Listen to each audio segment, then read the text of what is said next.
Olá, amigos do Centro Espírita Aprendiz do Evangelho de Guaianazes, também da sua página no Facebook, né? Convidamos a você a curtir os trabalhos do Centro Espírita na sua página do Facebook e a deixar aí os seus comentários, a refletir com a gente sobre esse trabalho tão importante na divulgação do Evangelho segundo o Espiritismo, na ótica da visão espírita, né, pelo Espiritismo, e agradecendo sempre a você por compartilhar conosco desse momento de reflexão. Então, como diz o nosso irmão Bezerra de Menezes, todo trabalho na seara espírita carece de uma leitura introdutória, de uma prece inicial, da ambientação do local, na ambientação de nós mesmos, na sintonia com os irmãos da luz. Então, tiramos aqui do livro 366 Maravilhosas Motivações, Dose Diária de Autossuperação, para crescer interiormente. Esse livro é da autoria do Tibério Lopes Fernandes, e nós tiramos aqui a mensagem intitulada como Tenho Valor, Sou Capaz. Então, utilize sua imaginação para tornar-se uma pessoa de ideal e destruir, assim, a constante indecisão que a conduz à derrota. Tome para si esta automotivação. Eu tenho valor, eu sou capaz. Quando estiver sozinho, repita-a em voz alta uma ou duas vezes, ou em meio a seus afazeres diários. Repita-a mentalmente. Desenhe uma flecha bem visível que aponte para frente e para cima e olhe-a com frequência, identificando-se com ela. Cultive o hábito de contemplar uma pessoa vencedora. Inspire-se nela como modelo para a sua projeção de sucesso.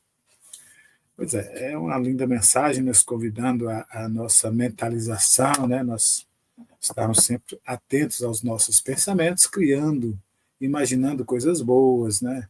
Desvinculando assim das dificuldades que surgem no nosso caminho, buscando sempre essa alternativa de construir algo que nós podemos mentalizar diariamente sobre nossos pensamentos, né? Nós sabemos que o pensamento ele cria, ele manifesta e aí a gente materializa-se. Então, é a força mental que nós vamos construindo através dessa mensagem, nos convida aí a estar construindo essa força mental diariamente, né? E nela nós vamos refletir, nós vamos buscar orientações seguras para vencermos as dificuldades, pensamentos negativos, mudar a frequência, às vezes, em que nós estamos navegando mentalmente. Por isso, nós vamos agradecer a Deus, a Jesus, aos irmãos espirituais, por esse momento de reflexão, pedindo assim as boas inspirações, que estejamos antenados, conectados com a espiritualidade maior, e que nós possamos ser essa ferramenta através da divulgação da página do Evangelho, esse capítulo tão interessante, tão importante para o nosso aprendizado. Obrigado, Jesus, obrigado aos irmãos espirituais e aos irmãos encarnados que estão conosco também, prestigiando os trabalhos do Centro Espírita Aprendiz do Evangelho de Guaianazes. Então, nosso texto a refletirmos hoje é o capítulo 5 do Evangelho segundo o Espiritismo. Bem-aventurados os aflitos. Bom, que digamos aqui que esse capítulo é o capítulo mais extenso do Evangelho, né? O capítulo 5 é o que tem mais itens no Evangelho, não me falha a memória, 31 itens esse capítulo ele tem, né? Para a gente refletir, para a gente aprender. Então, nós vamos estar falando um pouquinho sobre o item 1, 2, 3, e aí, subsequente, nós vamos ver o que dá para fazer aqui, né, diante do nosso tempo, aí, dos nossos minutos aí. A leitura começa assim: Bem-aventurados que choram, porque serão consolados. Bem-aventurados que são famintos e sedentos de justiça, porque serão saciados. Bem-aventurados que sofrem perseguição pela justiça, porque é deles o reino dos céus.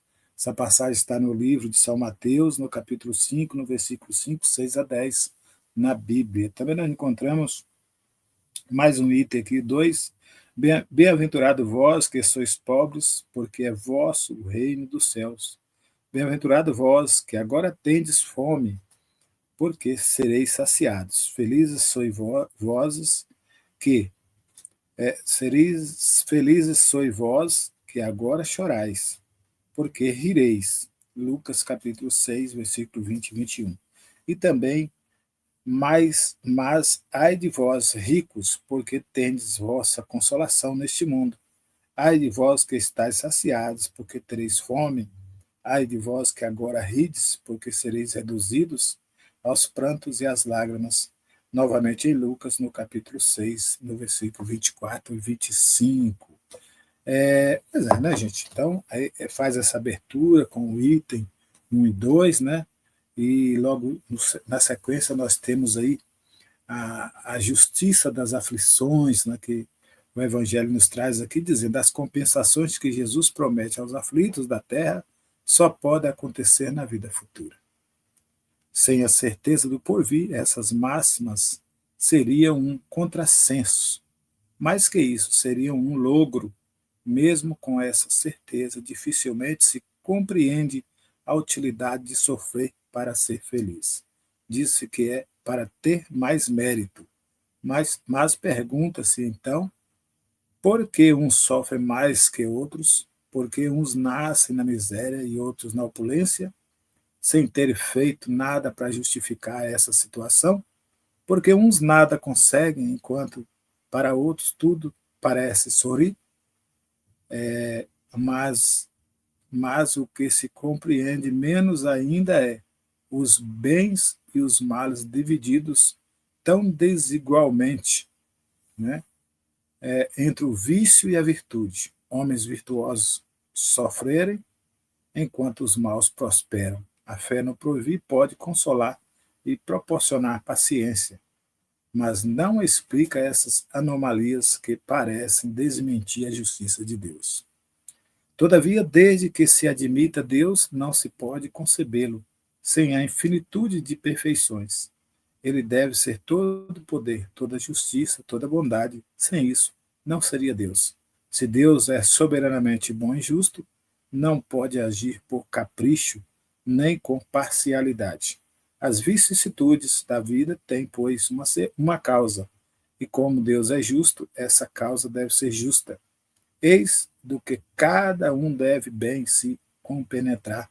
Deus esclareceu os homens sobre essa causa pelos ensinamentos de Jesus. E hoje, julgando bastante maduros para compreendê-las, revê-las inteiramente pelo Espiritismo, isto é, pela voz dos Espíritos. Bom, essa passagem ela traz muitas reflexões para nós e o Espiritismo vem tirar as vendas dos nossos olhos, né? Nós já temos ciência dos ensinamentos da doutrina, do que é essa consolação, né? Esse consolo a esses que choram, a esses que padecem, a esses famintos de justiça, a todas essas dificuldades interiores que nós temos, né? Que nós estamos aqui na, na, na encarnação por misericórdia de Deus, né? Nos dando essa oportunidade para que nós redimimos de nossas próprias faltas, para que nós possamos fazer as reparações possíveis, né, que cabe a cada um de nós, porque Deus jamais criou imperfeição no espírito. Deus nos criou simples, ignorante do não saber, e a partir daí a cada um é dado o seu livre-arbítrio, a cada um é dado o entendimento, e a cada um é dada a oportunidade de aprender. E com a doutrina é isso, a doutrina nós aprendemos que cada um tem está no seu grau evolutivo, no seu momento de aprendizado. A escola é a Terra é essa grande escola, a qual nós estamos inseridos nesse contexto de reencarnação. Seria monótono, seria bom demais ou seria terrível se todos estivessem no mesmo nível, né? Então, nós temos essas dificuldades de entender, nós temos essa dificuldade de aceitar determinados desafios, mas, com certeza, aplica-se o Evangelho de Jesus a todos nós, a cada um segundo as suas obras. O que fizemos, o que deixamos de fazer. Bom, para isso, nós também escolhemos aqui um texto bem simples de André Luiz, né? Que ele disse assim: nem castigo, nem perdão. O Espírito encontra na própria fé o cristianismo redivivo. Estímulos novos para viver com alegria, pois com ele os conceitos fundamentais da existência recebem sopros poderosos de renovação. A terra não é prisão de sofrimento eterno. É a escola abençoada das almas. Olha o que é que André Luiz nos traz, né? A felicidade não é miragem do porvir, é realidade de hoje. A dor não é forjada por outrem, é criação do próprio espírito. A virtude não é contentamento futuro, é júbilo que já existe. A morte não é santificação automática, é mudança de trabalho e de clima.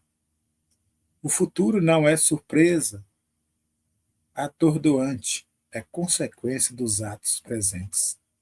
O bem não é o conforto do próximo apenas, é ajuda a nós mesmos. Deus é equidade soberana, não castiga nem perdoa, mas o ser consciente prefere para si as sentenças da absolvição ou culpa ante as leis divinas. Então, nossa conduta é o processo, nossa consciência o tribunal. Não nos esqueçamos, portanto, de que, se a doutrina espírita dilata o entendimento da vida, amplia a responsabilidade da criatura. As raízes das grandes provas irrompem do passado, sob solo de nossa existência, e, na estrada da evolução, quem sai de uma vida entra em outra, porque berço e túmulo são, simultaneamente, entradas e saídas em planos de vida eterna. André Luiz. Então, meus irmãos, essa orientação de André Luiz está clara para nós, que tudo tem uma razão de ser. E quando nós aprendemos que nada é por acaso, nada é por acaso mesmo, nós construímos tudo aquilo que nós precisamos. E se nós resignarmos diante da nossa caminhada, porque desafios são para ser vencidos, provas são para ser concluídas, e se nós estamos concluindo as nossas provas com êxito, com certeza nossas notas serão bem satisfatórias perante a reparação que nós teremos que prestar contas. Então não vamos ficar reclamando disso ou de aquilo, chorando pitangas pelos cantos, amarguras, né, reclamando desafetos. Nós estamos construindo o nosso amanhã. Já viemos do nosso ontem, adentramos o nosso hoje na construção de um amanhã. E muitas coisas virão, mas tudo depende de como estamos construindo essa nova mentalidade que a doutrina nos ensina, que o Espiritismo deixa bem límpido, bem claro, como a água cristalina da nossa vida. Chorar para quê? No sentido de lavar a alma ou no sentido de ficar reclamando? É normal o choro. A tradução desses consolos que nós vamos receber é perante a resignação que teremos que passar. Desafios todos vamos encontrar no nosso caminho, assim como o próprio Cristo venceu suas dificuldades terrenas, quando aqui esteve, nos dando lições, nos deixando exemplos a ser seguidos. Ainda somos e ainda temos dificuldades para ser vencidas do nosso íntimo. Mas é isso que as lições do Evangelho nos pedem. Foca no teu caminho, construa a tua trilha e conseguirás a tua grande ponte para a eternidade. Que assim seja, graças a Deus. Assim, meus irmãos do Centro Espírita Aprendiz do Evangelho, da sua página no Facebook, nós agradecemos por essa oportunidade, pela presença dos amigos, dos irmãos espirituais, e vamos dizendo assim: Senhor Jesus, esteja sempre conosco, nos amparando na nossa caminhada, nos direcionando para que nós possamos ir de encontro ao teu caminho, aos teus ensinamentos, às tuas leis, respeitando-a e praticando-os dos nossos dias, porque a nossa existência aqui só pode estar segura diante dos teus ensinamentos.